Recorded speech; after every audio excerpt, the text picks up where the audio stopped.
Cerita tentang Abbas bin Abdul Muttalib. Dengan sanadnya Imam Bukhari meriwayatkan dari Anas bahawa Umar bin Al-Khattab ketika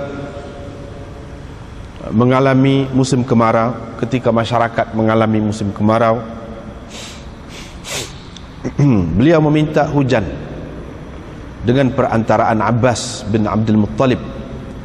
Faqala, beliau berkata, ya Allah, sesungguhnya kami selalu bertawassul kepadamu dengan Nabi kami, dan engkau berikan hujan, engkau curahkan hujan kepada kami. Sekarang kami bertawassul kepadamu dengan pakcik Nabi kami, maka turunkanlah hujan. Turunkanlah hujan. Maka mereka turunkan, mereka mendapat hujan. Fayusqaun, mereka dihujani, yakni mendapat hujan. Bab manaqib qarabat Rasulullah sallallahu alaihi wasallam. Dengan sanadnya Imam Bukhari meriwayatkan dari Aisyah bahawa Fatimah telah menghantar orang kepada Abu Bakar untuk meminta pusakanya dari Nabi sallallahu alaihi wasallam dari harta yang Allah telah berikan sebagai faid kepada Rasulnya.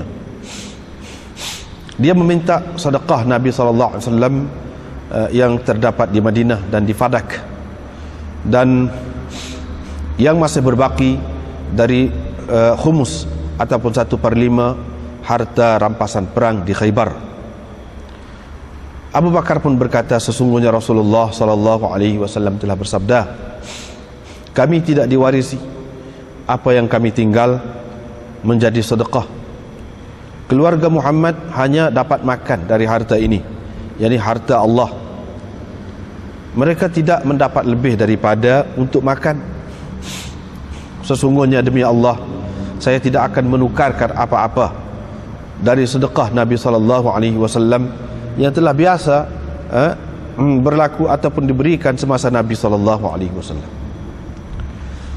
Dan sesungguhnya saya akan melakukan seperti yang dilakukan oleh Rasulullah SAW pada harta itu. Ali pun bertasyahud, kemudian berkata, sesungguhnya kami memang mengetahui kelebihanmu wahai Abu Bakar. Ali menyebutkan qarabatahum min Rasulillah sallallahu alaihi wasallam, yakni perhubungan kerabat mereka dengan Rasulullah sallallahu alaihi wasallam dan hak keistimewaan mereka kerana ada hubungan dengan Nabi sallallahu alaihi wasallam. Abu Bakar bercakap, beliau berkata, demi Tuhan yang nyawaku berada di tangannya, sesungguhnya kerabat Rasulullah sallallahu alaihi wasallam lebih aku suka menghubunginya dari kerabatku. Lebih aku suka untuk dihubungi dari kerabatku. Diriwayatkan dari Abi Bakar, beliau berkata, urqubu Muhammadan fi ahli baitih, jagalah Muhammad pada ahli keluarganya. yakni cintailah, kasihilah ahli keluarga Muhammad, supaya terbukti cinta kamu kepada Muhammad sallallahu alaihi wasallam. Diriwayatkan dari Miswar bin Makhramah bahawa Rasulullah sallallahu alaihi wasallam bersabda, Fatimah sebahagian dariku, sesiapa yang membuatnya marah, berarti dia telah membuat aku marah. Diriwayatkan dari Aisyah, beliau berkata, Nabi SAW pernah memanggil Fatimah, anaknya, dalam kesakitan yang mana Nabi SAW mati. Dalam kesakitan yang membawa mati, yang membawa Nabi SAW wafat. Nabi SAW membisikkan kepadanya sesuatu, lalu beliau menangis. Kemudian baginda memanggilnya lagi, lalu membisikkan kepadanya, maka dia ketawa. Qalat, Aisyah berkata, saya pun bertanya Fatimah tentang keadaan itu. Beliau berkata, Nabi SAW berbisik dengan aku. Beliau menceritakan bahawa beliau akan wafat pada sakitnya itu, dalam sakitnya itu. Kerana itulah aku menangis. Kemudian Nabi SAW berbisik dengan aku pula. Dia menceritakan bahawa akulah yang mula-mula sekali di antara ahli keluarganya yang akan mengikutinya, yang akan menyusulinya, yang akan mati selepas dia. Fadha'iktu, kerana itu aku ketawa, aku suka.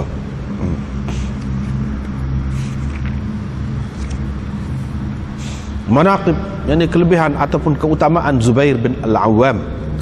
Ibnu Abbas berkata, beliau ialah hawari Nabi SAW.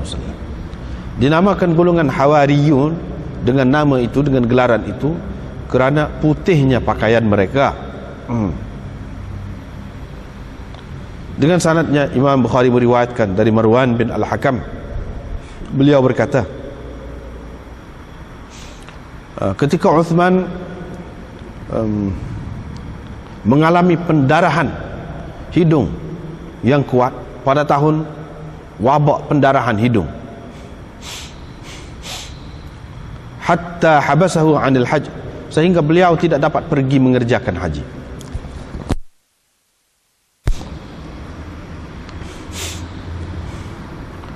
Beliau pun berwasiat, maka masuklah seorang lelaki Quraisy menemuinya. Orang itu berkata, lantiklah khalifah. Uthman pun bertanya, waqaluhu, adakah orang duduk bercakap tentang itu? Orang itu menjawab, ya. Uthman bertanya, siapa? Orang itu diam. Kemudian masuk pula seorang yang lain. Saya rasa dia Harith. Dia berkata, lantiklah khalifah. Uthman berkata, mereka telah bercakapkah tentang ini? Dia berkata, ya. Qala, Uthman bertanya, siapa orangnya? Qala, perawi berkata, fasakata. Orang itu diam. Qala, Uthman berkata, fala'allahum qalu Az-Zubair, barangkali mereka menyebut Zubair, yakni nama Zubair. Orang itu menjawab, ya. Qala, Uthman berkata, ketahuilah, demi Tuhan yang nyawaku berada di tangannya, sesungguhnya Zubair adalah yang terbaik di antara mereka. Pada pengetahuan ini sejauh yang aku tahu, sesungguhnya dia adalah orang yang paling dikasihi oleh Rasulullah sallallahu alaihi wasallam. Seterusnya dengan sanad Imam Bukhari meriwayatkan dari Marwan lagi, beliau berkata, saya pernah berada dekat Uthman. Tiba-tiba datang seseorang. Orang itu berkata, lantiklah khalifah. Beliau bertanya, waqila dzalik, adakah sudah dipercakapkan orang yang ditentang perkara itu? Orang itu menjawab, ya, Az-Zubair. Orang sebut Zubair. Qala, Uthman berkata, ama wallah, ketahuilah demi Allah, sesungguhnya kamu memang pun tahu bahawa dia adalah yang terbaik di antara kamu. 3 kali beliau berkata begitu. Seterusnya dari Jabir, beliau berkata, Rasulullah sallallahu alaihi wasallam bersabda, sesungguhnya setiap nabi ada pembela.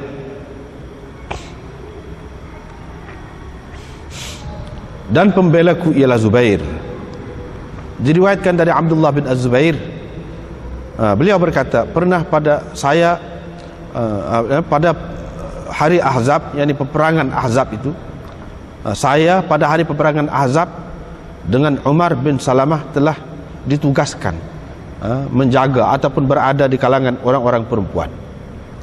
Saya pun perhatikan, saya nampak Zubair menaiki kudanya. Dengan menaiki kudanya berulang alik pergi, 2 kali pergi kepada kawasan Bani Quraizah, 2 kali atau 3 kali pergi mari.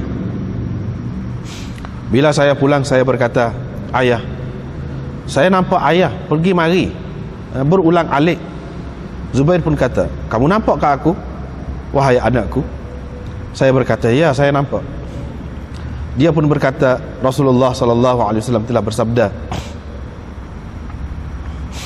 siapa akan pergi kepada Bani Quraizah untuk membawa cerita mereka kepadaku? Saya pun pergi. Bila saya pulang, Rasulullah sallallahu alaihi wasallam mengimpunkan kepadaku, yakni keranaku ataupun untukku, kedua ibu bapanya dalam kata-katanya dengan kata baginda ataupun dengan kata baginda, fidaka abi wa ummi, ku tebus engkau dengan ayah dan ibuku. Diriwayatkan dari Hisham bin Urwah, dari ayahnya Urwah, bahwa sahabat-sahabat Nabi SAW berkata kepada Zubair pada hari Yarmuk, peperangan Yarmuk, tak mahukah engkau serang mereka? Kami akan serang mereka bersamamu. Zubair pun menyerang mereka, dan mereka menetapnya dengan 2 tetakan di atas tengkok dia, belakang tengkok dia. Di antara 2 tetakan itu sudah ada satu bekas tetakan yang beliau terkena pada hari Badar, pada peperangan Badar. Urwah berkata, aku selalu memasukkan jari jemariku pada bekas tetakan itu dengan maksud bermain-main ketika aku masih kecil. Cerita tentang Talhah bin Ubaidillah. Umar berkata, Nabi SAW telah wafat dalam keadaan baginda puas hati dengannya. Diriwayatkan dari Abi Uthman, beliau berkata, tidak tinggal bersama Rasulullah dalam salah satu peperangan baginda, yang mana baginda berperang dalam salah satu peperangan baginda, begitulah ringkasnya, selain dari Talhah dan Sa'ad. Diambil beliau dari cerita mereka berdua. Yani Abi Uthman mengambil cerita ini dari cerita mereka berdua, yani Talhah dan Sa'ad. Diriwayatkan dari Qais bin Abi Hazim, beliau berkata, saya telah melihat tangan Talhah yang digunakan beliau, yang beliau melindungi Nabi SAW, menyelamatkan Nabi SAW dengannya, telah lumpuh. Saya tengok tangannya telah lumpuh, tangannya dia guna untuk menyelamatkan Nabi SAW.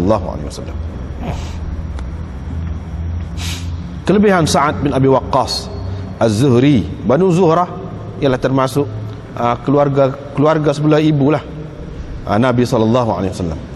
Dia juga Sa'ad bin Malik.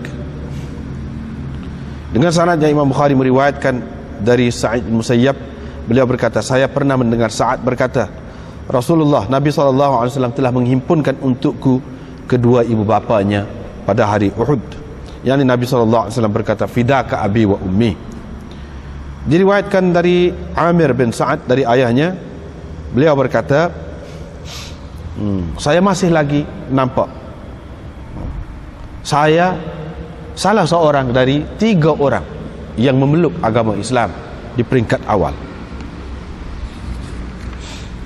Diriwayatkan dari Sa'ad bin Abi Waqqas lagi, beliau berkata, tidak ada sesiapa pun yang memeluk agama Islam pada hari aku memeluk agama Islam. Selama 7 hari aku berada dalam keadaan aku merupakan salah seorang dari 3 orang Islam. Diriwayatkan dari Qais, beliau berkata, saya telah mendengar Sa'ad berkata, sesungguhnya aku adalah orang Arab yang mula-mula sekali memanah di jalan Allah fi sabilillah. Kami berperang bersama Nabi SAW dalam keadaan tidak mempunyai makanan selain dari daun-daun pokok, sehingga kami buang air seperti mana unta dan kambing, tidak ada sedikit pun lendir. Sekarang Banu Sa'ad cuba mengajar aku tentang Islam. Rugilah aku kalau begitu, sia-sialah amalanku dahulu. Mereka telah mengacung kepada Umar tentang Sa'ad. Mereka mengatakan dia tidak pandai bersembahyang.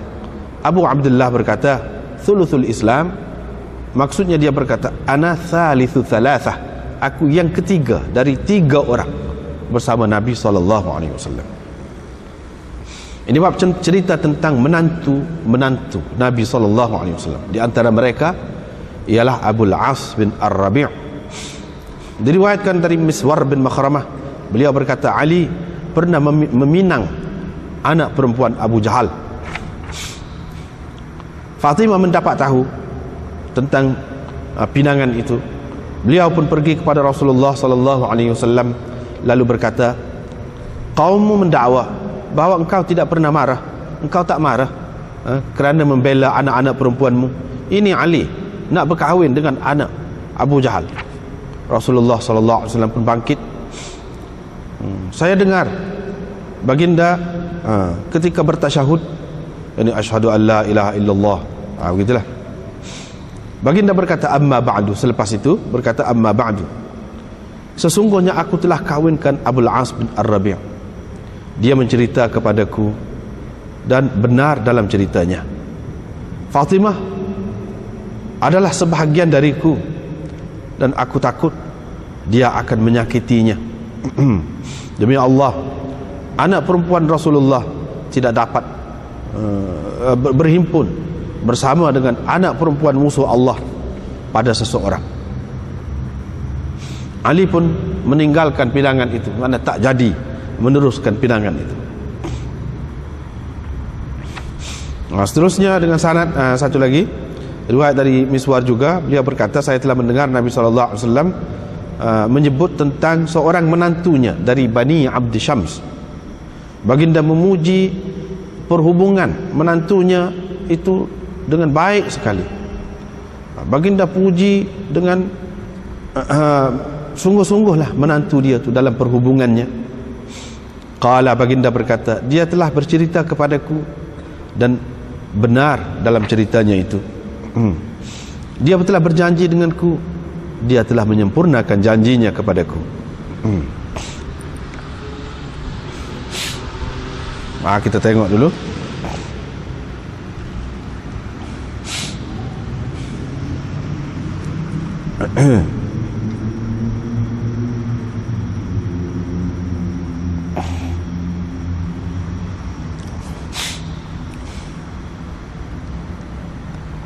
Ini cerita tentang Abbas. Abbas ini bapa saudara Nabi SAW, adik-beradik kepada ayah Nabi SAW, Abdullah. Abbas bin Abdul Muttalib, ayah Nabi Abdullah, nama dia Abdullah. Jadi adik-beradik dia lah ni Abbas. Abbas ni dia dah memeluk agama Islam. Di peringkat awalnya tidak juga, lepas tu memeluk agama Islam.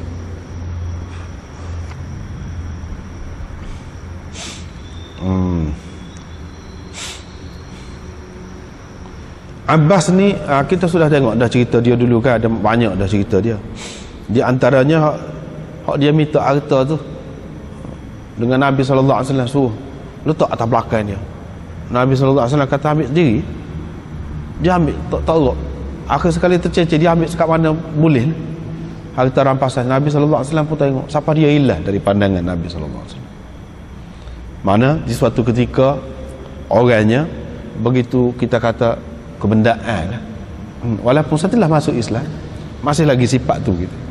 Kalau kita tengok di sini, di zaman Sayyidina Umar, kedudukan dia sudah begitu tinggi sehingga Sayyidina Umar minta istisqa, minta hujan dengan perantaraan dia, minta hujan dengan Allah dengan perantaraan dia. Mana tinggi tu. Di sini kita boleh tengok perubahan seseorang, peningkatan makam dia tu daripada dulu begitu, lepas tu dia berubah sampai jadi lebih. Dan Abbas inilah yang merupakan datuk di atas lah, datuk atas, bukan datuk ayah kepada ayah tu tidak. Orang panggil dalam bahasa Arab al-jaddul a'la, datuk yang tertinggi bagi kerajaan Abbasiyah, kerajaan Bani Abbas, daripada anak cucu dia Bani Abbas, keluarga anak cucu Abbas.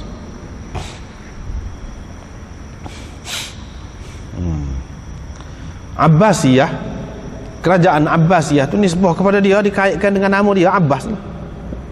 Padahal pemimpin-pemimpin dia tu macam-macam lah namanya, bukan nama Abbas. Ini dikaitkan dengan dia. Itu berkenaan dengan Abbas ini. Kemudian bagi kita Ahlussunnah wal Jamaah, sahabat-sahabat Nabi SAW ni baik belaka. Keluarga Nabi SAW, orang panggil Ahlul Bait itu bukan sekadar Ali dengan Fatimah dengan anak cucu dia saja. Anak cucu pun bukan semua, orang-orang tertentu saja, bukan begitu seperti yang dipercayai oleh Syiah. Tapi bagi kita Ahlul Bait iaitu keluarga Nabi SAW, luas makna dia. Termasuklah maknanya Abbas ni anak cucu dia, keluarga juga, Ahlul Bait juga.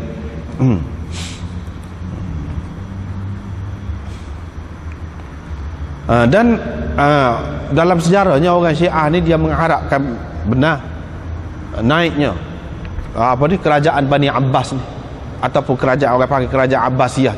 Dia harap benar. Sebab apa? Di zaman pemerintahan kerajaan Bani Umayyah mereka tertekan, tak boleh nak buat apa. Jadi apabila orang Islam ni berebut kuasa, lalu jatuhlah kerajaan Bani Umayyah, kerajaan Bani Abbas nak naik. Pada ketika mula-mula tu disokong, orang Syiah pun sokong juga.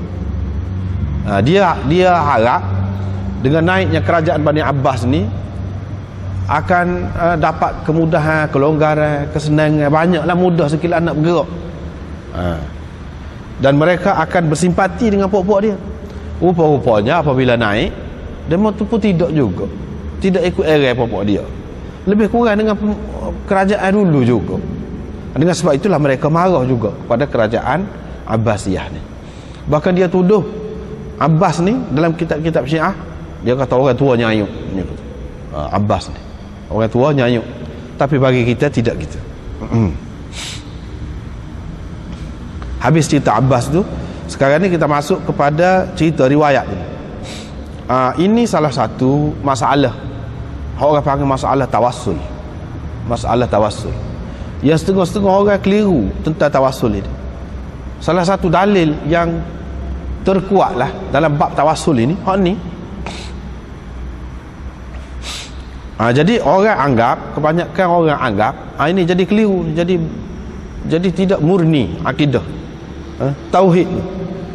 Jadi tidak murni, asalnya molek, lepas tu dia jadi tidak murni, bercampur bau. Dia ingat tawassul ini minta ni, bila Sayyidina Umar bila mengalami kemarau di zaman dia minta hujan dengan Abbas bin Abdul Muttalib. Dia kata, ya Allah, kami bertawassul kepada engkau dengan Nabi engkau dulu, kamu bagi hujan kepada kami. Sekarang kami bertawassul kepadamu dengan Nabi kami, dengan pak cik ataupun pak saudara Nabi kami, kamu berilah hujan. Mereka pun mendapat hujan. Maknanya mereka ingat tawassul di sini, mana Abbas tu duduk saja, Abbas tu tak ada situ pun, Abbas tu tak ada situ pun, ataupun Abbas tu sudah mati setengah-setengah tu kata Abbas tu sudah mati pada ketika itu. Sayyidina Umar minta tawassul, mana dengan perantaraan dia, mana letak dia tu sebagai orang tengah, macam harap dia, biar dia minta dengan Tuhan, bukan secara langsung minta dengan Tuhan. Ini paling berat. Maknanya inna natawassalu ilaika bi'ammi nabiyina, kami bertawassul kepadamu dengan pak saudara Nabi kami. Yang ni kami jadikan pak saudara Nabi kami sebagai orang tengah untuk menyampaikan hajat kami dengan kamu. Itu syirik. Itu yang pertama. Yang kedua, dia kata kami bertawassul kepadamu dengan pak saudara Nabi kami itu, dengan berkat pak saudara Nabi kami. Dengan berkat pak saudara Nabi kami, dengan berkat dia, maknanya peribadi dia tu istimewa lah, zat dia tu, diri dia, bukan kerana amalan dia apa dah, dia sendiri, tubuh dia. Kami bertawassul dengan berkat, tapi engkau bagi kepada kami, bukan dia minta dah, dengan berkat saja. Ni peringkat yang kedua. Peringkat yang kedua. Hak yang kedua ni boleh jadi hak masa hidup ataupun sudah mati. Macam-macam lah fahaman orang. Ni nak cerita fahaman orang. Yang ketiga, kami bertawassul kepada engkau dengan pak saudara Nabi kami, yang ni dengan memintanya supaya berdoa kepada kamu. Dia jadi kepala doa, kami amin doa dia. Hak ni hak betul. Hak ni tidak salah. Inilah yang dikatakan tawassul masyru'. Tawassul masyru', tawassul yang tidak bercanggah dengan syariat, tidak syirik, tidak apa-apa, tidak haram. Hak ni tawassul lagu ni. Kita tahu mana lagu tu. Mudah lah. Kalau kita baca molek hadis, mudah. Memanglah orang kadang-kadang dia baca hadis, so dia jumpa ni padahal pegang hak ni, kita tengok dah hak lain kiri kanan. Orang kena tengok kiri kanan dulu, belakang depan. Biar tengok pak tapan, orang kata, barulah boleh faham cerita. Ni cuba kita tengok 137. Di sini 137 dalam bab istisqa dulu sudah berlalu hadis ini. Cuba kita tengok 137.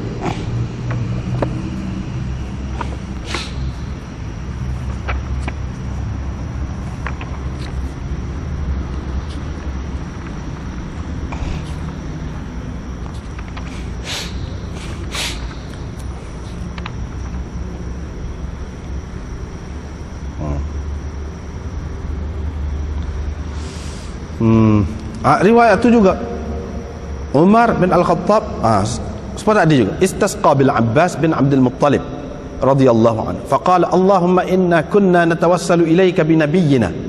Tak apa, cuba kita tengok ni ada kitab ni dalam hasyiah tepi itu nombor 13. Istasqa bil Abbas ay mutawassilan bihi. Wa fi hadits Abi Salih, dalam hadis riwayat Abi Salih gini cerita dia. Ini riwayat ni, riwayat Abi Salih, falamma sa'ida Umar wa ma'ahu al-Abbas al-mimbar. Apabila Umar bersama dia ada Abbas naik ke atas mimbar. Ini cerita. Qala Umar pun berkata, Allahumma inna tawajjahna ilaika bi'ammi nabiyyik wa sinwi abik fa asqina al-ghais wa la taj'alna min al-qanitin. Thumma qala, ya Allah, kami berhadap kepada engkau dengan pakcik Nabi engkau dan belahan bapaknya, bapak Nabi. Kamu turunkanlah hujan kepada kami, jangan kamu jadikan kami ini orang-orang yang orang-orang yang sia-sia lah, yang tidak mendapat apa-apa. Thumma qala, kemudian Umar berkata, qul ya Abul Fadl, kata wahai Abul Fadl. Umar kata, maknanya Abbas tu ada lagi, bukan Abbas sudah mati, Abbas tu ada lagi. Dia kata, qul ya Abul Fadl, kamu katalah, kamu mintalah pula. Faqala al-Abbas, Abbas pun kata, ni, Allahumma lam yanzil bala'un illa bi dhanbin wa lam yukshaf illa bi taubah wa qad tawajjaha bil qaum wa qad tawajjaha bil qaum ilayka limakani min nabiyyik wa hadhihi aydina ilayka bidh-dhunub wa nawasina bit taubah fa asqina al-ghayth fa arkhat as-sama' sha'abib mithla al-jibal hatta akhsabat al-ard. Ini cerita dia. Ya Allah, tidak turun bala melainkan kerana dosa, dan tidak dihilangkan bala itu melainkan dengan taubat. Sesungguhnya kaumku telah menghadap kepadaku, yakni telah tawajjah bi ilaik, kaumku telah menjadikan aku kepala untuk meminta denganmu kerana kedudukan aku di sisi nabimu. Ini tangan kami terhulur kepadamu dengan mengaku dosa-dosa kami, dan jambul-jambul kami di tanganmu, mana kami mengaku kami bertaubat. Fa asqina al-ghaith, turunkanlah hujan kepada kami. Langit pun serta merta menghulurkan sya'abib, awan-awan dia seperti bukit, sehingga jadi subur tanah, kawasan bumi itu.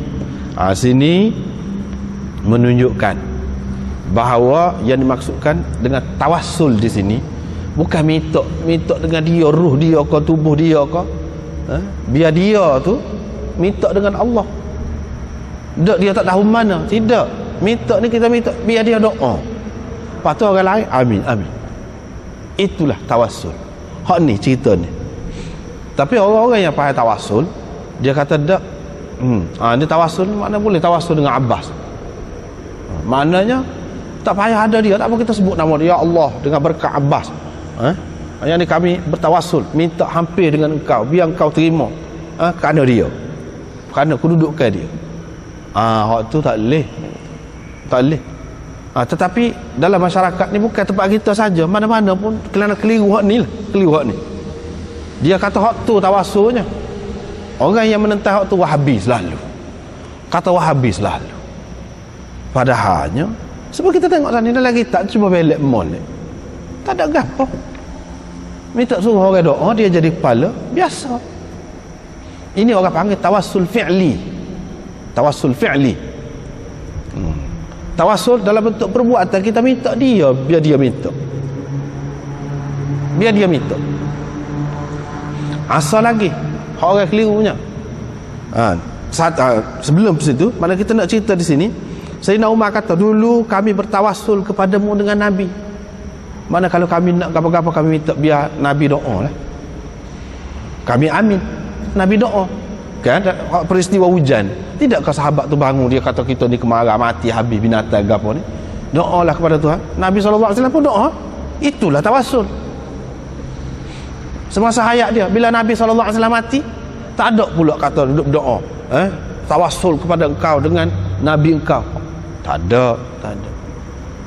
Kalau boleh lagi tentu Nabi bertawassul dengan Nabi, tak payah Abbas naik atas mimbar lah.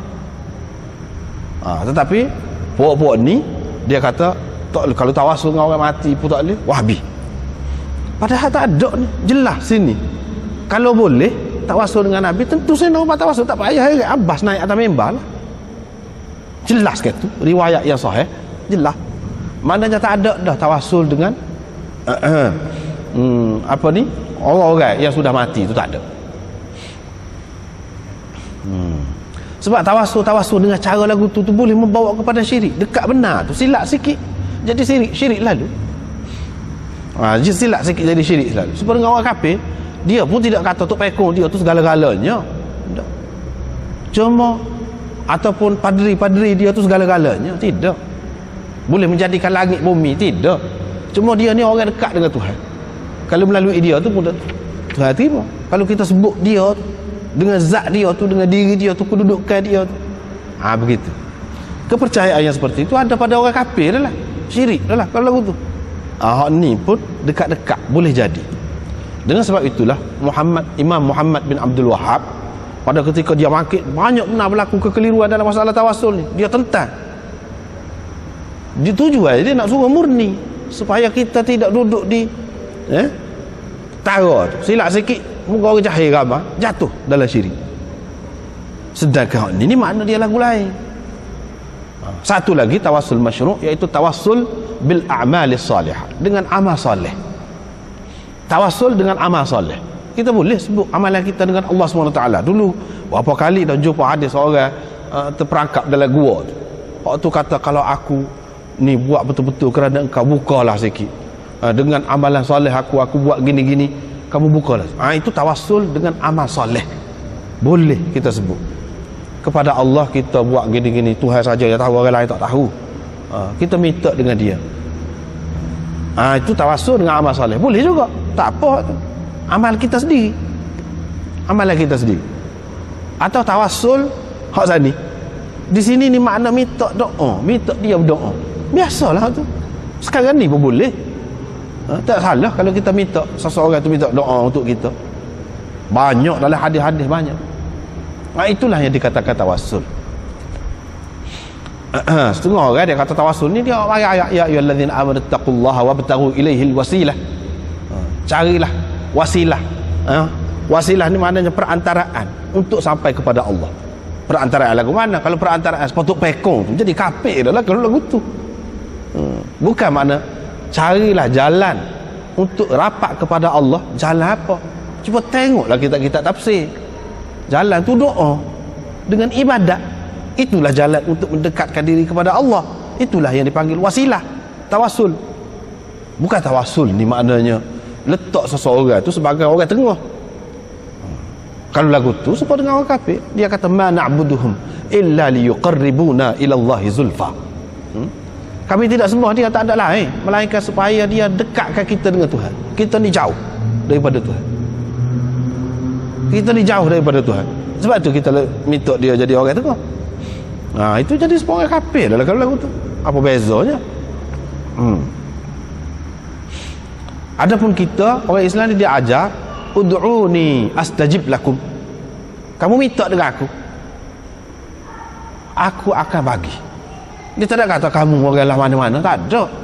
Untuk guru kau. Orang lain tak boleh minta, mesti kena dengan perantaraan dia. Yalah, ada ketika kadang-kadang dia berasa kita ni guru, kita nak minta dia doa untuk kita. Astaga, tu boleh lagi. Itu pun tawassul juga. Boleh lagi. Tak salah. Tetapi tidaklah kata setiap kali nak buat ibadat melalui dia. Setiap kali nak doa melalui dia. Kita tidak layak langsung. Tak ada lagu tu. Dalam agama Islam tak ada. Cuma ada ketika jamu sekali jumpa, payah kita nak jumpa dia ni orang yang lebih lah, kita kata kita nak minta. Tak apa tu. Orang nak pergi Mekah, kita minta dengan dia, biar dia minta doa kita kata. Tak apa tu. Itulah tawassul. Tawassul tu tak jadi masalah. Supaya ni. Tetapi kalau dengan maksud tadi jadikan dia tu sebagai orang tengah, sudahlah lah. Ayat tu ditafsir tak betul tu. Wabtaru ilaihil wasilah. Mana cari orang tengah tu? Cari orang tengah kalau dengan makna tadi syirik lah. Carilah jalan untuk merapatkan diri, untuk mendekatkan diri kepada Allah. Lagu mana? Dengan cara berdoa. Wa idza sa'alaka 'ibadi 'anni fa inni qarib ujibu da'watad da'i idza da'an. Aku menyahut seruan orang yang menyeru bila dia menyeru aku. Umum tu. Siapa-siapa saja dia ajarkan begitu. Satu lagi at-tawassul bi asma'illah ataupun bil asma'il husna. Walillahil asma'ul husna fad'uhu biha. Allah mempunyai nama-nama yang baik, kamu hendaklah berdoa menggunakan nama tu. Mana kalau kita nak minta rezeki, kita mintalah ya Razzaq, ya Razzaq urzuqna. Ya Razzaq, sifat Tuhan yang memberi rezeki. Kita sebut tu lah, takkan nak sebut orang lain. Tak sesuai. Kalau kita nak minta Allah SWT balah orang buat nyanyi kita, ya Jabbar, ya Qahar, ya Muntaqim, sebutlah nama-nama tu hak sesuai untuk balah orang tu. Takkanlah kita nak sebut tu ketika kita nak minta rezeki. Itu pun orang panggil tawassul juga. Tak salah. Allah SWT suruh lagu tu. Ya Razzaq, ya Razzaq, ya Mannan dan sebagainya. Nama-nama dia tu sesuai dengan hak kita nak, kita sebut. Hak tu tawassul yang masyru', tidak salah. Bagus waktu tu. Setengah-setengah orang dia kata satu lagi hadis yang dia pegang. Dia kata satu orang buta tu dia bertawassul dengan Nabi sallallahu alaihi wasallam. Lafaz hadis itu begini, dia buta orang tu. Dia pergi jumpa dengan Nabi sallallahu alaihi wasallam. Wahai Rasulullah, kata dia, mintalah biar mata saya ni boleh nampak. Nabi sallallahu alaihi wasallam kata boleh. Kalau nak boleh aku doakan. Kalau kamu sabar itu lebih baik. Nabi kata itu lebih baik. Dia kata tak, saya nak jugalah wahai Rasulullah. Rasulullah sallallahu alaihi wasallam pun suruh ambil air semaya. Ambil air semaya. Dia pun pergi ambil air semaya. Siap belaka. Dia pun Nabi sallallahu alaihi wasallam pun ajar dia. Kamu kata lagu ni. Kamu kata lagu ni. Lagu mana? Dia pun ajar. Ini lafaz dia, doa dia. Allahumma inni as'aluka wa atawajjahu ilaika bi nabiyyika Muhammadin nabiyyir rahmah. Ya Muhammad, inni atawajjahu bika ila rabbi fi hajati lituqda. Allahumma syaffi'hu fiyya. Ada sini riwayat Tirmizi, Nasa'i dan Hakim dalam Mustadraknya. Mana dia? Ya Allah, aku memohon kepadamu dan aku menghadap kepadamu dengan nabimu Muhammad, nabi rahmat, pembawa rahmat. Wahai Muhammad, atawajjahu bika ila rabbi. Ini aku jadikan engkau sebagai ketua lah. Aku berhadap dengan engkau kepada Tuhanku. Aku berhadap kepada Tuhan dengan engkau. Kepada Tuhanku dengan engkau supaya ditunaikan hajatku. Ya Allah, syafi'hu fiyya. Ya Allah, tolonglah dia. Perkenankanlah permintaan dia tu untuk saya. Itu hadis. Hak ni Nabi sallallahu alaihi wasallam suruh dia kata lagu tu. Lepas tu Nabi SAW sendiri minta. Tengok kata akhir dia, ya Allah perkenankanlah permintaan dia untuk saya. Mana Nabi SAW pun doa juga untuk dia. Dia sendiri pun doa. Bukan bermakna dia minta dengan Nabi SAW sebagai orang tengah, tak. Tetapi dia minta supaya Nabi SAW tu jadi kepala dalam berdoa, dan dia aminkan. Sebelum tu dia kata gini dulu, lepas pada tu Nabi doa. Dia minta supaya Allah perkenankan doa Nabi. Maknanya Nabi doa lepas pada tu. Bukan dia doa dengan perantaraan Nabi SAW. Tak ada lagu tu. Ini pun berkait dengan doa juga. Berkait dengan doa juga. Nabi SAW doa tu dia. Setengah orang tu dia kata, kita tak apa pergi kubur Nabi SAW, ataupun tidak pergi kubur, duduk sini, duduk mana-mana, kita boleh minta. Biar Nabi SAW minta dengan Tuhan. Oh, itu jauh dah lari tu. Jauh dah lari tu. Tak pernah sahabat Nabi SAW buat lagu tu. Duduk kubur dia minta, biar Nabi SAW minta dengan Tuhan. Biar Tuhan terima permintaan dia dalam kubur. Tak ada lagu tu. Hak ni dia hidup lagi ni. Dan sahabat ni kata, lepas pada tu memang serta-merta mata dia tu boleh melihat. Ini sahabat ni. Serta-merta boleh melihat. Mana Allah SWT perkenan selalu. Syafi'hu fiyya. Ya Allah, tolonglah dia. Perkenankanlah doa dia untuk saya. Orang tu kata dulu. Lepas tu Nabi doa. Nabi doa. Jadi begitu. Cumanya nak suruh dia kata dulu hajat dia ni. Dan dia nak buat Nabi SAW sebagai ketua dalam berdoa. Lepas selesai dia kata, Nabi SAW pun berdoa lah. Dia amin. Jadi gitu ceritanya. Bukan maknanya dia minta lepas tu Nabi duduk saja gitu, duduk dia gitu. Tidak.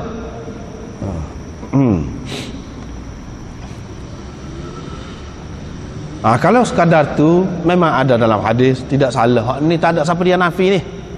Hak orang kata orang Wahabi Muhammad bin Abdul Wahab, dia terima hak ni. Tidak kata, kalau kita kata dia menolak tawassul secara mutlak, itu tak betul. Tak betul, itu fitnah. Seperti mana orang kata golongan Wahabi ni dia larang orang pergi kubur. Oh, fitnah tu. Tak betul tu. Pergi kubur molek. Nabi SAW sendiri suruh. Ala fazuruha. Kamu ziarah lah.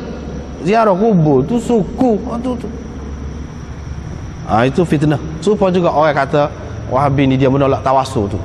Menolak tawassul makna menolak doa. Menolak doa. Itu makna menolak tawassul. Menolak tawassul bermakna menolak amal soleh. Amal soleh kita tak ada kesan apa-apa. Gitu. Siapa dia kata lagu tu? Hak orang tolak tawassul ni, dia tak terimanya, hak tak ada. Hak tak ada. Adapun orang kemudian ni bukan dengan Nabi SAW saja dia tawassul. Tawassul dengan wali-wali, pergi kubur, minta dengan orang dalam kubur tu, biar minta dengan Tuhan.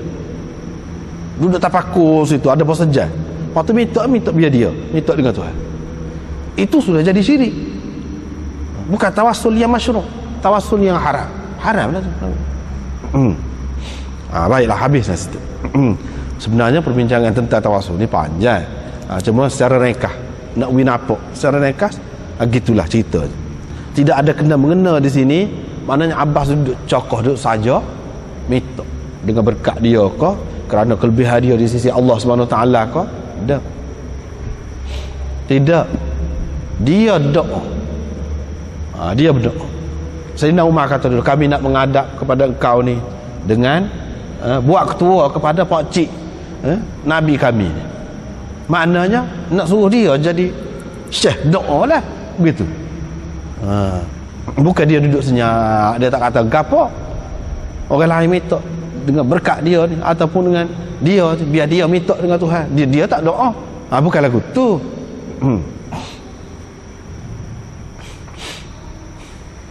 Habis. Ini manaqib kerabat, kaum kerabat Rasulullah sallallahu alaihi wasallam. Hadis ini kita sudah jumpa dah banyak kali dah. Fatimah pergi minta pesaka ni kerana kekeliruan dia. Pesaka Nabi sallallahu alaihi wasallam dengan Abu Bakar. Abu Bakar tak saya bagilah sebab Nabi sallallahu alaihi wasallam kata dah kami para nabi ni tidak dipesakai. Itu kita sudah bincang semua dah. Jelas di sini Sayyidina Abu Bakar kata, keluarga aku memang aku jaga, tapi aku lebih melihara lagi keluarga Rasulullah. Tetapi hak ni hukum, masalah ketetapan agama. Kalau hak aku, sebab tu dalam riwayat yang lain Sayyidina Abu Bakar kata, kalau mu nak apa dia minta hak aku boleh bagi. Tetapi hak ni tidak, hak dia tak boleh. Aku akan buat seperti hak Nabi buat dulu, sekadar biar hasil tanah tadi tu kepada isteri-isteri Nabi SAW, keluarga Nabi, anak cucu dia, sekadar tu je. Nak kata jadi milik, jadi pesaka tak boleh, sebab tidak jadi pesaka. Ini menunjukkan ketegasan Sayyidina Abu Bakar dalam berpegang dengan hukum tu. Kalau dia jelas lagu tu, dia akan buat begitu walaupun terhadap siapa pun. Seterusnya Sayyidina Abu Bakar pesan ni, jaga Muhammad pada ahli keluarganya. Maksud dianya, kasihilah keluarga Nabi SAW untuk membuktikan kamu kasih kepada Nabi. Mana salah satu bukti kita disayang kepada Nabi, iaitu kita kasih kepada ahli keluarga Nabi SAW. Dengan sebab itu, bagi kita ahli sunnah wal jamaah, itu menjadi kewajipan cinta kepada keluarga Rasulullah SAW. Hak kita menentang Syiah tu suku dia kata dia ni membela ahlul bait, cinta kepada ahlul bait. Kita menentang dia, bukan kerana marah kepada ahlul bait, tak ada kena-mengena. Sebab kita menentang dia tu, dia mengaitkan ajaran yang bukan-bukan dengan ahlul bait. Sebab tu kita tentang dia. Kalau tidak, orang yang kasih kepada keluarga Nabi patut kita kasihi, tapi dia sebenarnya tidak kasih. Dia sebenarnya tidak kasih, dia benci kepada keluarga Nabi SAW. Cuma dia dakwa sahaja dia kasih kepada keluarga Nabi SAW. Lepas tu Nabi SAW kata, Fatimah tu sebahagian dari aku. Sesiapa yang membuat dia marah, berarti dia membuat aku marah. Ini hadis yang ringkas. Hak kemudian tadi kita sudah baca dah tadi. Sebab Sayyidina Ali nak menikah, nak minai anak Abu Jahal. Situlah Nabi SAW kata, Fatimah tu sebahagian daripada aku tu. Puak-puak Syiah ni dia pusing. Dia kata Sayyidina Abu Bakar telah menimbulkan kemarahan Fatimah, sebab dia tak sirip sakot. Sesiapa yang menimbulkan kemarahan Fatimah, dia bermakna menimbulkan kemarahan aku. Maknanya Abu Bakar ni maghdub, kena murka Nabi. Sebab apa? Dia membuat Fatimah jadi marah. Bermakna dia telah membuat aku marah. Jadi Abu Bakar ni telah membuat aku marah. Dia buat kesimpulan gitu. Padahal cerita ni hak berkait dengan Sayyidina Ali. Sayyidina Ali yang telah membuatkan Fatimah tu naik marah. Pasal apa? Pasal nak menikah dengan anak Abu Jahal. Tu dalam riwayat yang akhir tadi, Nabi SAW sampai naik atas mimbar dan dia puji menantu dia hak seorang lagi, Abul As bin Ar-Rabi'. Sebab menantu tu tak menikah dengan orang lain kecuali dengan anak dia seorang, Zainab. Hak tu sampai mati dia tidak menikah. Dan setianya dia, walaupun dia kafir, ketika dalam perang Badar tu dia kena takap jugalah, jadi tawanan perang juga. Lepas pada tu bila Nabi SAW hantar dia balik, sebab ditebus itu oleh anak dia lah, dengan kalung mak dia Khadijah. Bila Nabi SAW tengok waktu Nabi menangis, sedih, teringat kepada isteri dia dulu. Tak apalah ceritanya, tak jadilah buaya itu. Nabi SAW dengan persetujuan sahabat membebaskan dia. Bila bebas, Nabi SAW kata, apabila kamu balik ke sana, kamu hantarlah isteri kamu ke sini, yang ni Zainab tu masih duduk Mekah lagi. Dia pun apabila balik, dia hantar sungguh. Walaupun dia kafir, dia tidak Islam lagi, dia hantar sungguh. Isteri dia tu pergi seorang lah. Zainab pergi adalah dengan orang lain lah, tapi dia tak pergi. Itu Nabi SAW puji benar. Dia cakap dia betul, dia sempurnakan janji dia. Lepas pada tu beberapa tahun baru dia pergi memeluk agama Islam, dan dia tidak menikah dengan orang lain. Nabi puji dia. Sayyidina Ali ni pula, kalau masalah nak menikah saja tu boleh kira semua orang menikah pada masa tu. 2, 3, 4 pun menikah. Masalahnya nak menikah dengan anak Abu Jahal ni. Jadi kalau kita kata nak buat kesimpulan, setiap orang yang menimbulkan kemarahan Fatimah bermakna dia membuat Nabi marah, Sayyidina Ali pun kena marah juga kalau lagu tu. Dia kena murka jugalah. Kita tak kata begitu. Masalah marah suami isteri ada terkeduh gitu gini, itu biasa. Hak tu tidak menyebabkan Nabi SAW marah. Marah ni kalau berkait dengan agama. Berkait dengan agama. Kalau semata-mata ada benda-benda gitu tu, kita tak ambil kira. Dengan sebab itu kita tidak mengatakan Sayyidina Ali itu mardud, dimurkai oleh Nabi SAW, walaupun dia telah menimbulkan kemarahan Fatimah. Kita tak kata. Kalau mengikut kaedah dia tu kan kena kata gitu lah. Sayyidina Ali pun kena murka jugalah. Seperti mana Sayyidina Abu Bakar telah murka, dapat murka, dia pun begitu juga. Itu semua tak betul tu, kekeliruan dia lah. Bila maksudnya sebahagian dariku, asal makna bad'ah tu sepotong daging dari aku, maknanya daging darah aku lah. Fatimah ni daging darah aku. Pasal apabila keturunan dia tu adalah darah dia kira-kiranya. Maknanya kita kena melera, kena jaga. Itu maksudnya di sini. Seterusnya, Aisyah beriwayatkan Fatimah ni pada ketika Nabi SAW sakit yang membawa baginda mati, Nabi SAW telah membisikkan sesuatu dengan dia. Hal ni pun sudah berapa kali kita jumpa. Bila bisik tu dia pun suka. Mula-mula tu menangis, lepas tu bisik pula dia suka. Lepas pada tu Fatimah tanya, ini Aisyah tanya Fatimah, gapo dia Nabi bisik nampak pelik. Dia pun rayak begini. Ini menunjukkan bahawa Fatimah itu adalah kesayangan Nabi SAW. Akhbarani anni awwalu ahli baitihi, aku yang mula-mula dari ahli bait dia, menyusul selepas dia mati. Mana lepas dia mula-mula sekali dalam keluarga Nabi SAW Fatimah. Sebab itu kalau ada orang kata lagi orang lain tak betul ni riwayat sahih, memang betul. Nabi SAW kata lagu tu, lepas pada tu mati sungguh Fatimah. 9 bulan lepas pada tu hidup, mati. Tak ada orang lain mati sebelum tu daripada keluarga dia.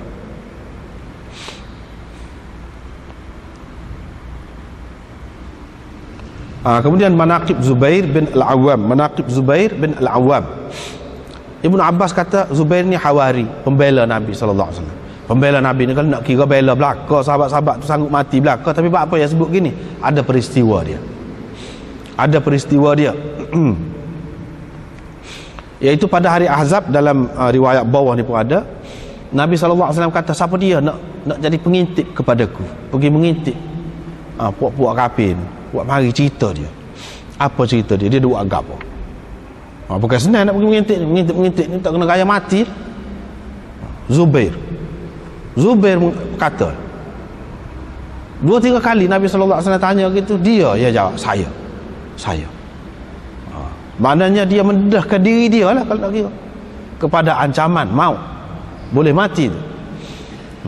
2-3 kali adalah peristiwa tu, mana dah ke dia. Sebab itulah Nabi SAW kata, likulli nabiyyin hawariyan, inna likulli nabiyyin hawariyan, wa inna hawariya Az-Zubair.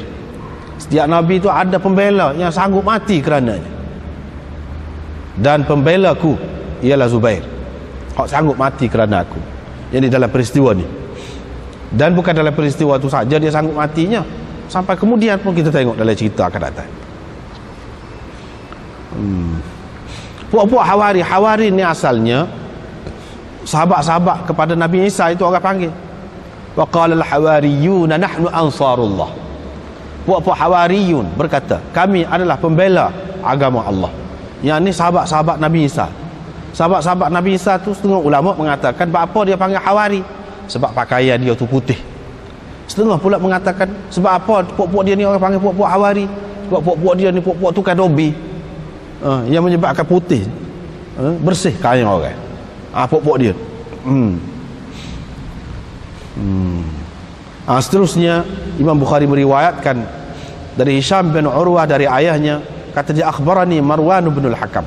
Tengok, sini Imam Bukhari ambil daripada Marwan bin Al-Hakam. Kalau betul lah cerita orang kata Marwan ni jahat, Marwan ni zalim, Marwan ni begitu-begini, tidak layak dia, tidak layak dah dia nak jadi perawi Bukhari. Maknanya ini secara kesimpulan kita boleh buat, menunjukkan bahawa Imam Bukhari terima baik Marwan. Hak cerita-cerita orang duk sebar tu dia tak terima, dia tak pakai belaka. Sebab tu tak ada dalam kitab dia. Sebab tu cerita-cerita orang kata Marwan ni makan piti rakyat lah, makan piti zakat lah, ambil piti kerajaan buat istana untuk dia lah, macam-macam lah orang tuduh Marwan ni curi, cop Sayyidina Osman lah, dia cop atas nama Sayyidina Osman, nak suruh bunuh Sayyidina Ali lah, macam-macam. Itu cerita tak betul semua. Kalaulah setara tu Marwan ni, sungguh lagu tu tak layak dah dia nak jadi perawi. Sebab perawi ni syarat dia tak boleh orang melakukan dosa sampai setara tu tak boleh. Ini menunjukkan Imam Bukhari tak terima cerita tu.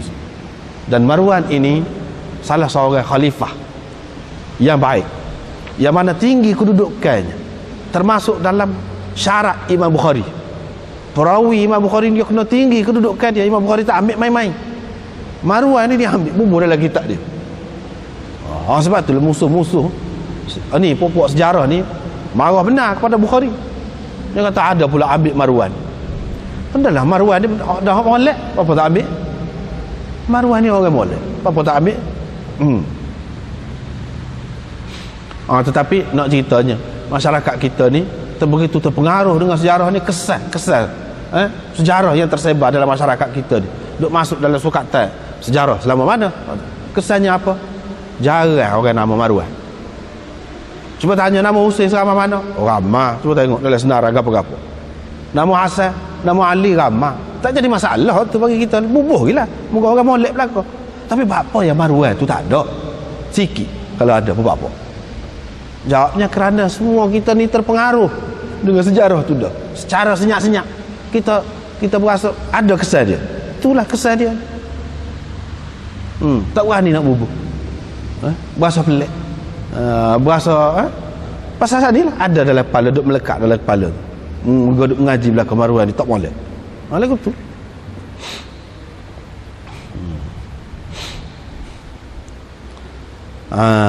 Dia kata ketika Uthman kena ni wabak darah hidung, pada tahun wabak darah hidung. Pelik juga tu penyakit. Sampai dia rancangannya nak pergi buat haji tak boleh pergi. Teruklah sakitnya sampai dia berwasiat. Dah bila sampai wasiat ni, marilah orang, salah seorang Quraisy mari jumpa dengan dia kata lantiklah khalifah. Sebabkan Sayyidina Umar dulu dia kata dalam hak 6 orang ni pilih. Dalam hak 6 orang ni. Hak ni pun maknanya orang mari minta dia biar dia lantik teruslah senang. Ataupun kalau tidak lagu tu buat seperti Sayyidina Umar, tentukan siapa daripada beberapa orang pilih hak tu. Ada orang kata Sayyidina Uthman pun kata orang duduk cara gitu dah kah, orang duduk kecek sampai gitu mau dah kah. Mereka pun kata orang tu pun kata iyalah, memang orang duduk kecek lagu tu dah. Lepas tu Sayyidina Uthman pun tanya pas siapa orang tu diam. Lepas tu mari pula orang lain. Saya rasa kata dia Harith, hak ni hak mari. Harith. Iaitu Harith Ibnul Hakam, abang kepada Marwan bin Al-Hakam. Ni. Perawi di bawah ni syak. Dia kata saya rasa Harith. Harith ni siapa? Harith bin Al-Hakam bin Abil As Al-Umawi.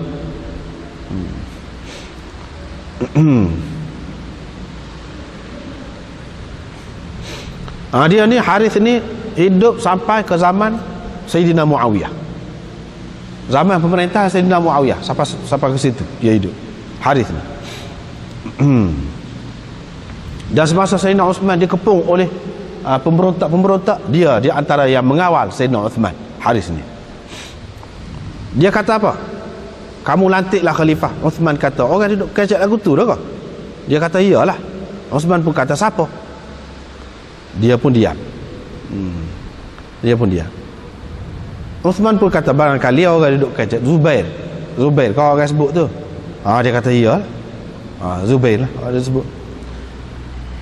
Apa ni, Uthman pun kata ketahuilah demi Tuhan yang nyawaku berada di tangannya, sesungguhnya Zubair adalah orang yang terbaik di antara mereka sejauh yang aku tahu.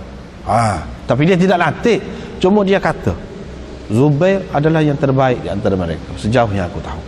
Ni kelebihan Zubair ni. Sebab itulah masuk dalam manaqib Zubair. Dan sesungguhnya Zubair ini adalah orang yang paling dikasihi oleh Rasulullah sallallahu alaihi wasallam. Zubair ni adalah orang yang paling dikasihi oleh Rasulullah sallallahu alaihi wasallam. Dia ni anak mak saudara Nabi sallallahu alaihi wasallam.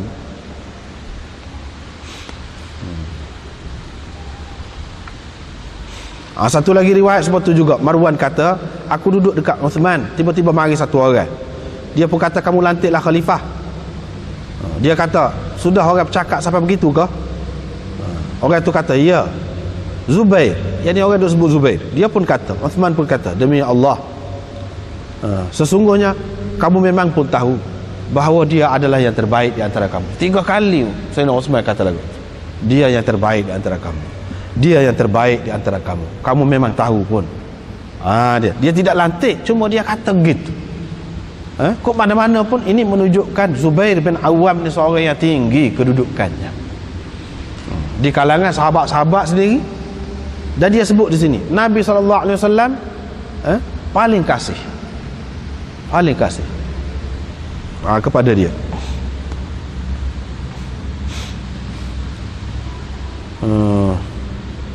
Seterusnya inilah Nabi SAW kata, setiap Nabi ada hawariku ialah Zubair. Ini riwayat daripada Abdullah bin Zubair, anak dia pula. Dia kata, pada hari Ahzab aku dengan Umar bin Abi Salamah telah ditugaskan berada di antara orang-orang perempuan. Pasal apa? Pasal aku masih muda benar. Aku pun tengok, jadi aku nampak Zubair ni berkali-kali 2 atau 3 kali pergi mari dekat Bani Quraizah.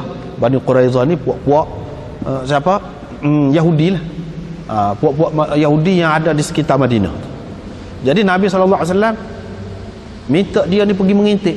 Intip apa? Nak intip sejauh mana mereka itu telah berpakat dengan orang-orang kafir lain untuk menyerang orang Islam ni, menghancurkan orang Islam. Betul ke dia ni terlibat? Sejauh mana kalau dia terlibat? Nanti apabila kalau kita kalahkan puak-puak dia, kita nak hukum bagaimana puak-puak dia ni? Makna Nabi SAW sudah cadad dah. So dia pergi. Dia pun pergi. Nak pergi mengintip ni bukan perkara senang lah. Tu dia nak cerita. Dan dia menyatakan kesanggupan dia. 3 kali setiap Nabi kata tu dah ke dia, sama. Dah ke dia. Itu kelebihan dia. Lepas tu saya pun kata, kata Abdullah bin Zubair ni, saya nampak ayah kata dia tak pergi mari. Dia kata nampak. Mana dia kira dia sembunyi dah, senyap-senyap dah gitu. Sebab nak mengintip ni tu akanlah nampak kau orang belakang. Macam mana anak dia nampak? Kamu nampak, kata dia. Sebab tu dia tanya tu. Dia kata iyalah, saya nampak. Dia kata dia pun kata Rasulullah SAW bersabda, sesiapa yang pergi kepada Bani Quraizah dan membawa cerita mereka kepadaku, siapa yang nak pergi tu, saya pun pergi, kata dia. Bila saya balik, Rasulullah SAW kumpulkan mak dan ayah dia tu dengan mengatakan, ku tebus engkau dengan ayah dan ibuku. Bukan senang Nabi SAW nak kata gitu. Dia kata gitu ni kepada beberapa orang. Maknanya orang ni kerja dia buat besar, sehingganya kalau aku terpaksa kena mengorbankan ayah dan ibuku, aku sanggup kerana dia. Bukan senang. Aku sanggup korbankan ayah dan ibuku. Bahaya Nabi dan ibu dia tu setara mana? Maknanya kedudukan Zubair itu begitu tinggi di sisi Nabi SAW. Puak-puak Syiah kata kafir dia ni. Hak tinggi lagu ni dia kata kafir. Habis cerita. Kita nak kata gapo dah puak dia.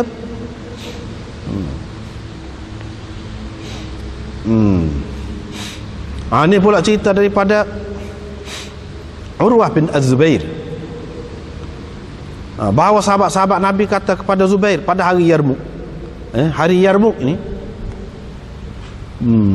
Yarmuk ni lah ni duduk di Jordan lah, dalam Jordan. Kalau dulu dia panggil Syam belaka tu, Syria, Jordan, Palestin tu semua tu Syam belaka zaman dulu. Allah ni termasuk dalam Jordan. Ni Yarmuk ni berlaku di zaman pemerintah Sayyidina Umar, peperangan Yarmuk di antara orang Islam dan Rom. Empire Rom tu lah, yang besar tu. Perang orang-orang Islam menang dalam peperangan itu, walaupun bilangan dia jauh kurang daripada orang-orang kafir. Qastalani mengatakan orang Islam dalam peperangan Yarmuk itu ada 1045 orang. 1045 orang.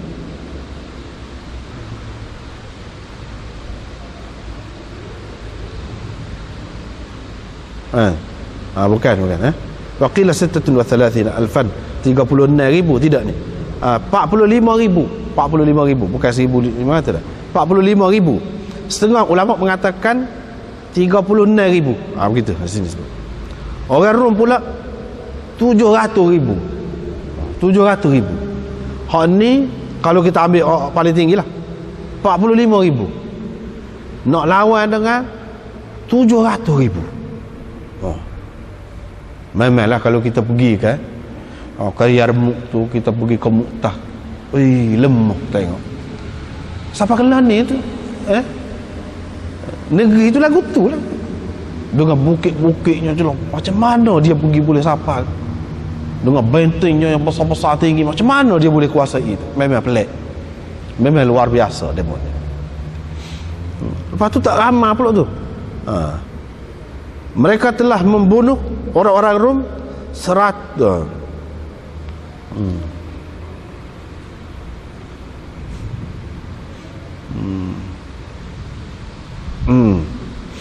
100,000 lebih. 100,000. 100,000 lebih. Apa ni, orang kafir Rom ni kena bunuh. Dan ditawan di antara mereka 40,000. Jadi tawanan. Orang Islam pula mati syahid 4,000. Daripada 45,000 tadi 4,000 mati. Itu dalam peperangan. Ini dalam peperangan Yarmuk. Anak-anak buah dia kata, tak serah, kata. Kalau serah kami akan pergi bersama kamu. Ni anak buah Zubair ni kata. Zubair pun serah. Bila dia serah dalam serangan tu, dia kena tetak 2 tetakan. Ni atas patah tekak tu. 2 tetakan. 2 tetakan ni di antara 1 tetakan yang telah dia dapat dalam perang Badar. Dalam perang Badar kena dah sah. Hak 2 ni hak sah, hak mula-mula tu duduk tengah. Ni duduk kafir lah, kafir hak dulu. Kafir hak dulu. Dalam peperangan ni dia kena 2 pun. Urwah kata, Urwah bin Az-Zubair,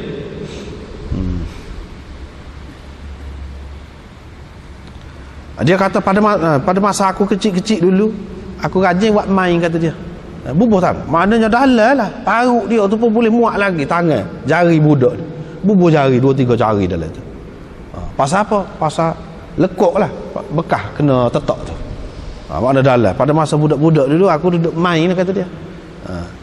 Duduk tekan jari tu dalam tu. Pasal apa? Bekas tetak. Tetakan tu mana dalam sangat.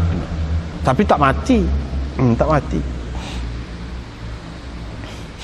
Ni maknanya orang ni setara ni untuk Islam, berjuang untuk Islam, bawa Islam ke mana-mana, lawan dengan orang kafir setara tu. Kita nak ragu lagi ke tentang keislaman mereka? Sebab itulah pada kalau kita baca ni semua ni, tak mungkin orang yang baca ni boleh terima Syiah. Tak mungkin. Syiah yang kata kafir ni macam mana kafir lagu ni mon? Pak kita tu dakwah Islam tu setara mana? Sanggup mati kerana Islam. Itu semua karut belaka. Tetapi Zubair bin Al-Awwam ni akhirnya kena bunuh juga. Kena bunuh juga. Orang panah dia. Orang panah.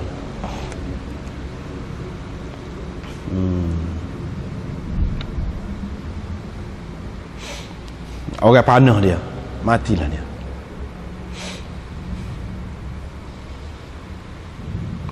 Habis cerita tu, kemudian cerita Talhah bin Ubaidillah. Umar berkata Nabi SAW mati dalam keadaan puas hati dengan dia. Lepas tu riwayat daripada Abi Uthman, dia kata Dalam salah satu peperangan Nabi SAW, tidak ada yang tinggal kecuali Sa'ad dan Talha. Hak lain berselera. Dalam salah satu peperangan mana? Peperangan Uhud. Peperangan Uhud. Mana oleh kerana musuh tu mana kuat mari, berselera orang Islam, sehingga Nabi SAW tinggal, terkepung di antara orang kafir. Hak duduk bersama Nabi SAW-nya ni di antaranya Talha dan Sa'ad. Talha dan Sa'ad. Yang ni hak cerita gini ni, mereka berdua ni lah ceritanya. Abi Uthman menceritakan, dia kata cerita ni Talha dan Sa'ad lah cerita kepada dianya. Kemudian riwayat dari Qais bin Abi Hazim, dia kata saya tengok Talha tangan dia. Kata tadi dia nak jaga Nabi SAW ni, orang lain tak ada selera Abi ni, tinggal dia ni. Anak panah tu mari banyak, anak panah. Salah satu anak panah tu mari nak kena dengan Rasulullah. Dia hanya dah hola tangan dia, sekat kena tangan dia. Bila kena tangan dia tu, anak panah tu bukan sebagai anak panah, dia ada racun. Anak panah zaman dulu dia selai dalam racun. Panah dia selai dalam racun. Hak tu kalau kena mati, dia selai dalam racun. Dia panah merah selai. Dia sejuk dengan racun. Kena anak panah tu jadi lumpuh sampai mati dia. Lumpuh tangan dia. Setara tu nak jaga Nabi SAW. Sebab itulah puak-puak ni orang panggil sahabat 10 kan. Ni sahabat 10 lah ni. Sahabat 10 Nabi SAW sebutkan jaminan mereka adalah ahli syurga. Inilah di antaranya Talha. Talha ni pun mati juga. Tidak mati dalam perang dengan orang kafir. Ketika sibuk-sibuk tu lah, inilah puak-puak pemberontak. Dia bunuh Talha. Mati juga.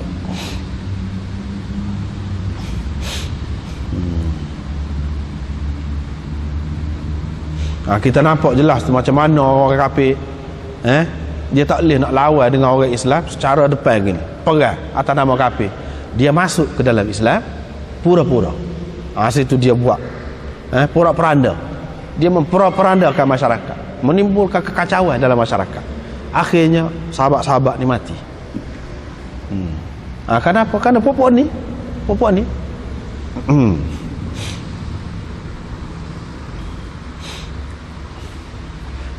Talha bin Ubaidillah ni, dia bersama dengan dalam perang Jamal tu, kira-kiranya dia duduk balik Aisyah sekali dengan Aisyah, sependapat dengan Aisyah.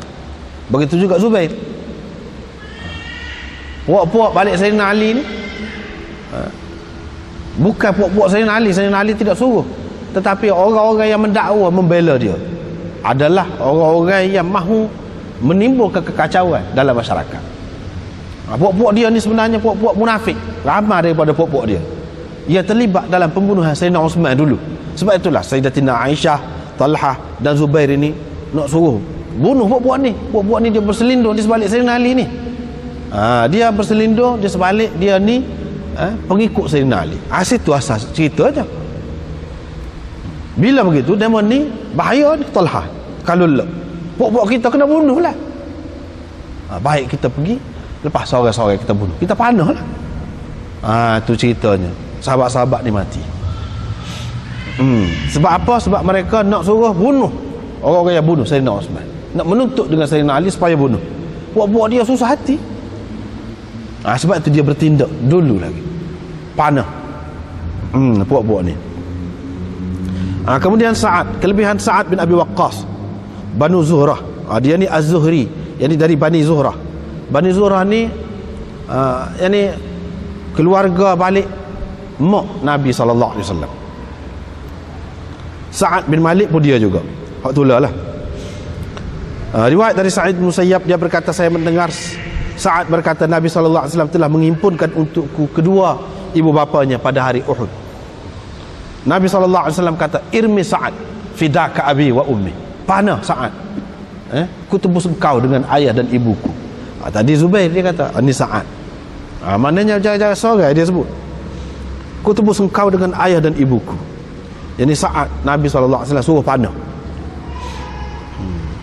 Lepas tu Sa'ad cerita dia ni yang ketiga daripada 3 orang Islam. Maknanya awal benar masuk Islam ni dia ni. Ini salah satu kelebihan juga. Orang panggil as-sabiqun al-awwalun dalam Quran. Disebutkan as-sabiqun al-awwalun minal muhajirin. Dia puak muhajirin yang mula-mula memeluk agama Islam di peringkat awal. Tak ada nampak kepentingan apa-apa, tak ada. Pada ketika itu Rasulullah sallallahu alaihi wasallam pun dalam keadaan susah. Dia telah memeluk agama Islam. Dia kata dia tak nampak lagi. Dia ni yang ketiga daripada 3 orang Islam. Yang ketiga daripada 3 orang Islam. Bahawa orang kata, pasal Ali duduk mana? Sayyidina Abu Bakar, Sa'ad, lepas tu Sayyidina Ali. 3 orang, dan 3 orang tu termasuk Nabi SAW. Sayyidina Ali tak termasuk. Sayyidina Ali tu dia budak lagi. Ni kira hak tua. Hak tua, hak dewasa, iaitu 3 orang. Dia kata. Setengah orang mempertikaikan dia masuk Islam, kemudian lagi nak banding dengan sahabat-sahabat yang lain. Ada lagi orang lain yang lebih dulu daripada dia. Apa maksud dia ni yang ketiga daripada 3 orang Islam? Maksud dia ada pernah suatu ketika dalam satu peristiwa dia 3. Dia bertiga. Dia Abu Bakar dengan Nabi SAW. Bukan makna dia nak cerita dia ni yang ketiga orang masuk Islam. Tidak. Dalam satu peristiwa adalah satu peristiwa yang mana dia ni 3 orang. Orang lain tak ada. Peristiwa itu peristiwa yang penting lah. Seterusnya riwayat dari Sa'id bin Musayyab lagi. Dia berkata, Sa'ad bin Abi Waqqas kata, saya tidak ada sesiapa pun memeluk Islam pada hari saya memeluk Islam itu. Selama 7 hari saya duduk dalam keadaan saya ni yang ketiga daripada 3 orang Islam. Saya ni yang ketiga daripada 3 orang Islam selama 7 hari. Boleh jadilah dia cerita seperti kita kata tadi lah, berkait dengan peristiwa tertentu. Kemudian riwayat dari Sa'ad lagi, dia berkata, aku orang Arab yang mula-mula memanah fi sabilillah. Mula-mula memanah fi sabilillah. Kami berperang bersama Nabi SAW. Pada ketika itu makanan tak ada, makan daun kayu je orang Islam ni. Susah tak susahnya. Siapa-siapa aja kata dia, kalau berak serupa dengan binatang berak, serupa kambing, butir-butir gitu tubik. Najis itu berbiji-biji macam tu. Sebab apa? Tak ada lendai, tak ada apa. Tak ada lendai, tak ada apa. Sebab apa? Makan daun kayu, makan serupa dengan kambing, makan.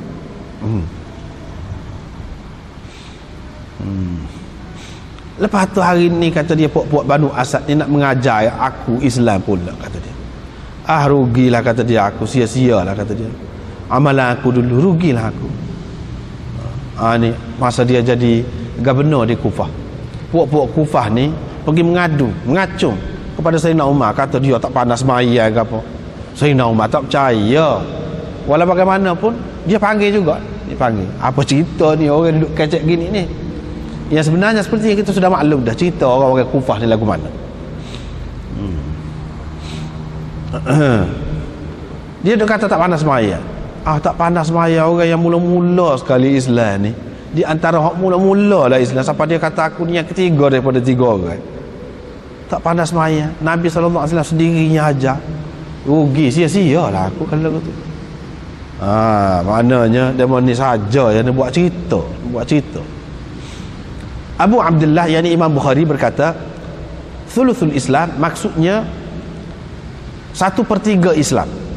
Maksudnya di sini aku yang ketiga dari 3 orang bersama Nabi SAW. 3 orang Islam bersama dengan Nabi itu yang ketiga. Itu makna thuluthul Islam. Bukan makna 1/3 Islam. Yang ketiga dari 3 orang Islam.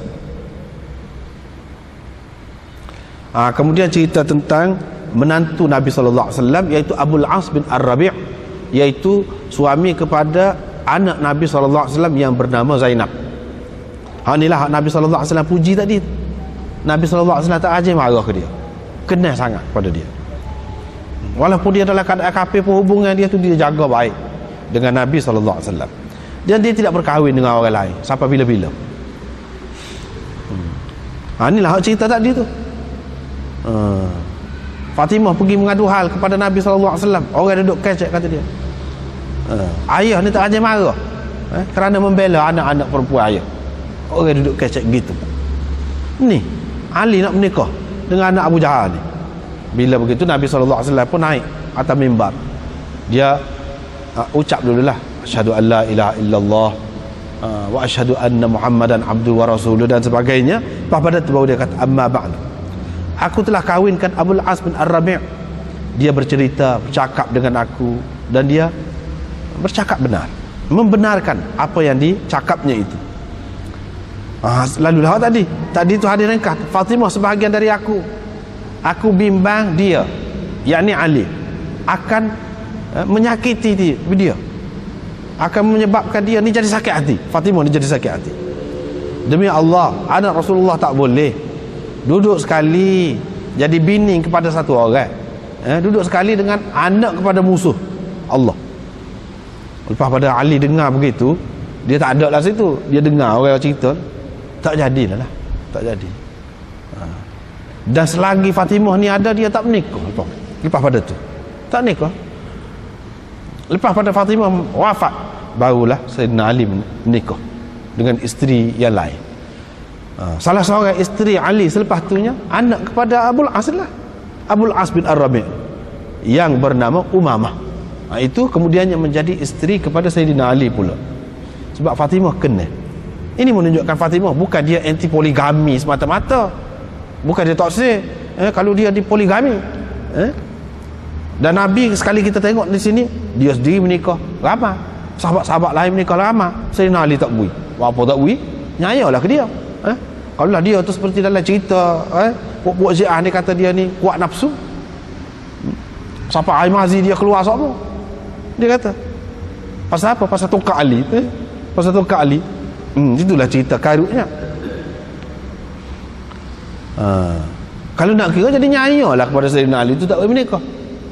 Sini kita tengok dalam riwayat-riwayat kita dapati Fatimah tu sendiri pesan, kalau lepas dia tak ada nak menikah, nikahlah dengan Umamah, dia kena.